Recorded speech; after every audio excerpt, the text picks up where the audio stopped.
Hey guys, my name is Daryl and this is my wife, Malaysia. and we're back again with another video. In today's video, we'll be discussing how we met for the first time. And how did we meet? Well, we met on a social media website called Jacked. Jacked. For those that don't know, Jacked is a hookup app. But we decided to not follow the normal. We decided to not follow through with just actually hooking up. We actually took the time to get to know each other as friends in the beginning by video chatting with each other and taking it to the next step of actually meeting in person so that things didn't go wrong in the initial meetup. But just like how everyone meets for the first time, everything was not perfect. So Not say at all. we had a slight disagreement over something so small. A slight disagreement. That's what you're gonna call it. Okay. Well, we can call it a slight disagreement today because we can look back on it and laugh. But in the moment, it was actually major. Right. So, but moving forward, we actually met September the 14th, but we started talking September the 13th. And how the conversation actually went was it was a pretty casual conversation we had.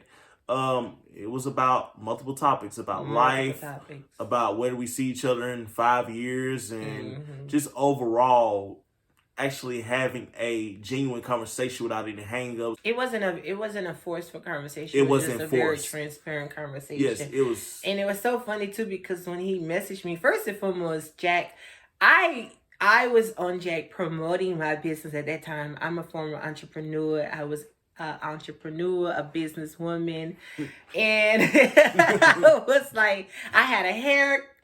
I was into different things and stuff like that. And I had, so basically I was promoting my business and I was like, mingling with people and stuff like that pertaining to business.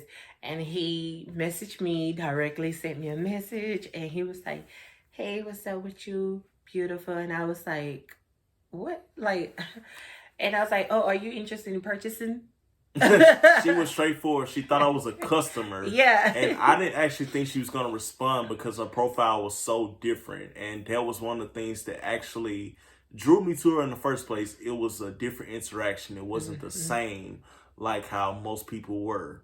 I actually liked the fact that she was an entrepreneur. It was a very different interaction considering the fact that most of the people that I was around at the time didn't have an entrepreneurial mindset. So actually conversing with someone in person and not just on the phone and actually getting that interaction to know, okay, everyone isn't the same. Everyone doesn't think the same.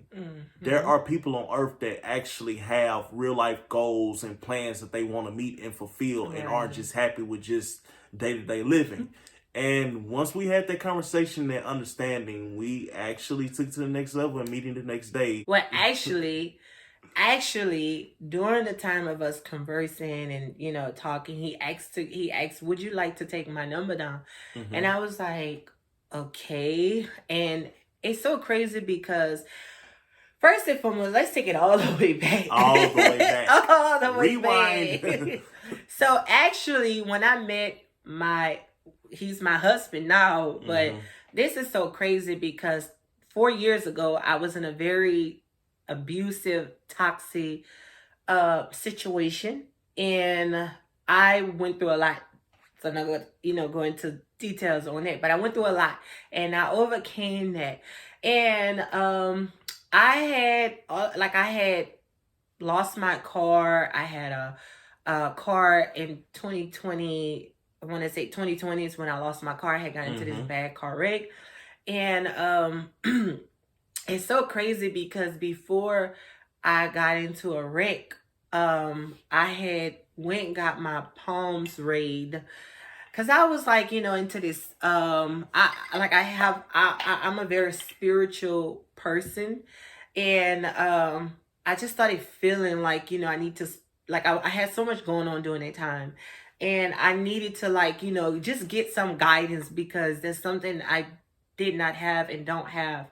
So I had to just speak to someone. So I went ahead, I spoke to this lady. She rated my cars. At first, I was so against it. Mind you, I was against it because, I'm like, this woman, how can she tell me? But I was optimistic, and I wanted to know what was going, like, I wanted to know what was going on, what is surrounding me, because this wasn't my first time. This actually was my second time. When I had my cards read the first time, someone told me that I had a love curse on me, that, you know, every love, that relationship that I have was going to come to a end. We was going to go our separate ways and stuff like that, and that I needed to like cleanse myself because I had this dark cloud over me. So um after doing, you know, after just figuring out what was around me, you know, I started noticing that. And she said that before you get to the next phase in your life, you will start to lose certain things that you felt was worthy to you during that time. And I went through so much. But anyway, so fast forward back to when I went and got my cards read to the lady. She said, and she, you know, didn't even ask me what was my name or nothing like that, because first and foremost, I was very skeptical. I went to her, what's my name? She was like, have a seat. Your name start with an M, and I'm gonna start by saying Malaysia. And I was like, wait a minute. How did she know my name? First of all, because I never told her my name at all. And then she started to, like, you know, she was like, what would you like to know? Just tell me, what would you like to know? Don't go into details. And I was like, well, I want to know, you know, what I overcome, you know, um, what I overcome these obstacles, you know, what I found love is in my card, because that's something that I truly wanted. And I think everyone should have genuine love. You know, and then I was like, you know, would my business, you know, thrive? Like, you know, what can you give me? Something positive. I needed something positive. I needed to hear something good. And she told me that, yes, you know, she talked about my exes or whatever at that time. Well, I don't have exes, but past people in the past. And she said how one that I was dealing with, she talked to describe them for the T, like, you know, the skin complexion to the name, how they was manipulating me, and they wasn't really genuine. And then she talked about the other one that really, really loved me, but they just didn't love it themselves. And then fast forward, she talked about how I was gonna meet a man, and she was like, you know, he was gonna have like a uniform or whatever, you know. And my husband, yeah, he was working. I was a security guard at the time. Yeah. So but the lady told her that he had a uniform. She couldn't see what the profession was. And fast forward, when she told me that story, I was kind of shocked and at the same time mystified, because the lady said my name. Yes. And where I will be from. Well, yes. Not me, but the guy at the the time. The guy that she was describing, right? Yes, he will be from Mississippi. He will be light-skinned, caramel complexion, and his name starts with a D. It's like an older man name. And when she said that, I instantly almost fell to the floor, because I'm like, wait, is that an old man name? Right. And then when I asked her what is his name, she was like, his name is Daryl. And I was like, Daryl? Girl, what? I was like, excuse you, wait a minute. That's an old person name. What do you mean? And then Mississippi. Oh, You thought she was meeting the papa? I was like, right. I was like, no, ma'am. And where you said that's at? Mississippi? Lies. But, you know, she was like, I'm going to tell you. She said, I'm telling you, love is in your corner. She said, love is in your future. She said, you're going to go through some legal issues that you're going to overcome, which I went through. And I overcame it, yes, and came out on top. And she talked about how I was going to go through cash flow. I went through cash flow situations, you know. She talked about how I was going to, you know, lose some things to get to where I'm at. And, you know, and fast forward, I lost my car. I went through some legal issues, moved out of my townhome in Lafayette, Louisiana. And, you know, I had to deal with some legal issues that I had to take care of during that time. And I lost, you know, I lost $150,000 investment, you know, towards one of my business. And I just went through a lot, you know, and I just felt so, I went through a silent depression. I lost my car.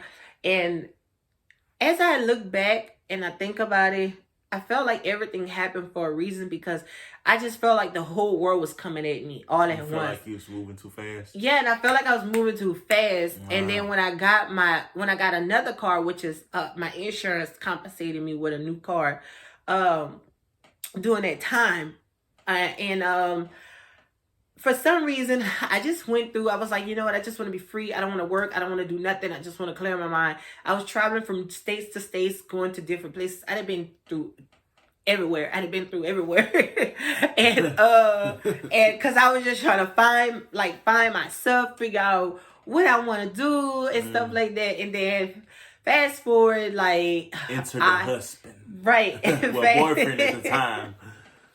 But right. into the boyfriend, now husband, into the equation. We had some pretty fun times, I must admit. Traveling together during our first few days of actually meeting each other. We took some trips to Memphis. Where else did we go? Ohio. We've been to Chicago, Illinois. We've been to Michigan. Indiana. I have never been to Michigan before. Indiana. Yes, we've been to so many places. Missouri. Yes. Texas. Oh, we was halfway in Mexico, but we was in Texas. Yep. We was in Laredo. So we've Minnesota. been to plenty of places in little time. In little time. But before we got to that point, we had met, like he stated, Jack, and then so it was really November the 13th when we met. It was midnight September the 13th, midnight going into September the 14th. And then we was talking, we were just having a good old casual conversation, but low key I was trying to feel a vibe. I was like, what is you trying to do business? Is you trying to get to know me? What's the tea? What's the tea, sir? What's the tea? Well, the tea was, ma'am, I wasn't trying to do business. I was actually trying to get to know her, but her mind was so fixated on business. So she asked me this particular question and it kind of blew my mind. She asked me next, what's your address? And I had sent it, and I did not expect her to show up within the next few hours. Yeah, because I was a woman of my word. And when I say I'm going to do something, I'm going to stand on it. And she surprised me. But what I didn't tell her was the actual location where I was at the time. And the reason being, not on nothing shady. I felt like if I would have told her the exact location, she would be like, this is too far. I'm turning around. I would have gotten that phone call. So I said, you know what? I'm going to give her a city that's close, something major. So I said, I lived in Jackson, but at the time I was in Morton. So when she got here, she was like, I'm in Jackson. And then that's when I called her and told her, that was a typo. I meant to say I live in Morton. She said, Morton? That sounds so far. I'm like, it's not far. It's only 30 minutes away. And she said, like, babe, I've been driving for 6 hours. I'm ready to get in still where you at. I'm like, I'm going to send you the address. I was frustrated because I was like, oh no, I know he ain't got me going somewhere in Mississippi, playing around in Mississippi. She thought I was trying to kidnap her. Initially, I wasn't, but once I sent her my true location, I was like, well, I might as well have fun. So when I sent her the location, 30 minutes later, she appeared outside, and I thought she was actually telling the field when she said I'm outside. So I came outside, and there goes a white car. And I'm like, okay, so she did not tell a story. And I proceeded to get in the car. We talked some more actually that day. And afterwards, we actually took a trip to Memphis. At that time, she didn't know I had a house of my own because we actually met while we was going through our trying times. I felt on some hard times, and she was going through her situation at the time. So we kind of lifted each other up during that time. So we basically just took a leap of faith, took a trip to Memphis to both clear our mind, because that's where she had issues pertaining to. So I was like, well, let me be supportive. But that's not where I'm from. That's where I was living. Where she was living, not where she was from. Because I'm from Louisiana. She was living at the time. But I figured, let me be a supportive friend and actually tag along, because I mean, at that time I was going through what I was going through. I was like, well, I don't want to be a party pooper or be a sad Sam and just stay where I'm at. So I might as well just go along and have fun. So, Because you had lost your parents oh like yeah, I three lost my years parents a prior couple to years me meeting you. before she met me, and Mm-hmm. in that same month, I had a car accident with the 18-wheeler, Right. and that kind of just put a halt on everything. And I feel Right. like that happened for a reason, because just like she stated, I was moving fast as well, Mm-hmm. so it kind of sold us both down to be put into each other's lives. And fast Right. forward to this day, we're actually married now. We're no longer boyfriend and girlfriend. Yeah, she can flaunt her ring, but I don't have mine on. But just know it's Why there. you don't have your ring It's on, there. sir? It's there. Why you don't have your ring on? Moving like fast, you always ma'am. say to me, Moving man, fast. you need to put your ring on. I was ready to You need shoot to our put your ring content. on. You need to put your ring on your finger at Well, all the times. next video, I won't forget it, Have it ma'am. on your finger at all I times. will. But back to the video, as stated. Right. It might not be on there, but you can see it there. You see that man there. I'm not going to get so close, but you all see it. But back to the topic. Yes, so we basically just decided to just...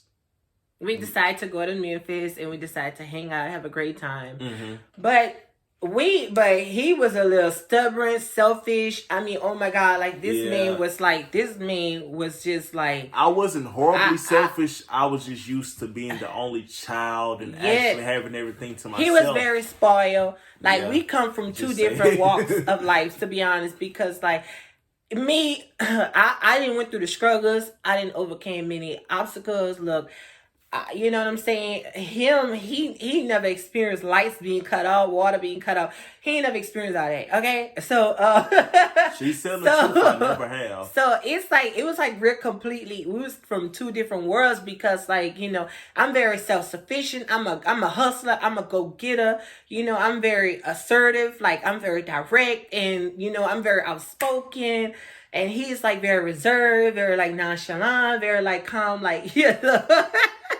You know it's the truth, though. I'm not reserved, but like, I am nonchalant at times. and he was like, you know, so we were just talking and whatever. And after that, it's like, I don't know, we got into an argument because he tried to accuse me of something. Oh, yeah. And I was not having it. And I had gathered off. him together at that time. I was not having it. I was like, hold up, who you talking to? First and foremost, I was like, like I let your wawa. That's all I heard. I heard the whole car ride home. And once we got home, I kind of felt, I'm not going to say I actually did feel bad later that evening for attacking her character over something so petty and small, because when I sat down and actually got the opportunity to realize it, I'm like, wait a minute. Did that actually just happen the way it did? And I reached out and apologized, and I thought that I was going to get the boot to the face. But instead, she accepted my apology. Because we stopped talking, though. We did stop talking for a day. He was persistent. I blocked this number, everything. I don't know how he got it. Child, I don't know how he got it from. I don't know how he got in contact with him, but he did. I'm going to tell y'all. Text now, *67. When they block that number, it's still getting through. I remember that number. I remember that number by heart. I say, you know what? She might have blocked my number, but she can't block this one. So I decided to just reach out and actually apologize, because I was in the wrong for what I did. And we met up that next day, and I thought by that time she would have been out of the state, but she was still here. Yeah. So we met up again, and I basically apologized and told her I was sorry for my actions. And fast forward that day is when I actually showed her my house and where I was actually living at the time. And I wasn't the type to really bring a lot of people to my house. I was actually very private about that. Not because I was ashamed of anything. It's because like energies and spirits, I believe in that.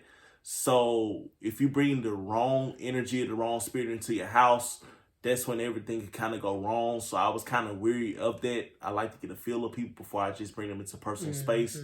So when I did bring it to my personal space, it kind of felt relief, because the house did not feel lonely, and it was like a lively spirit inside the house now.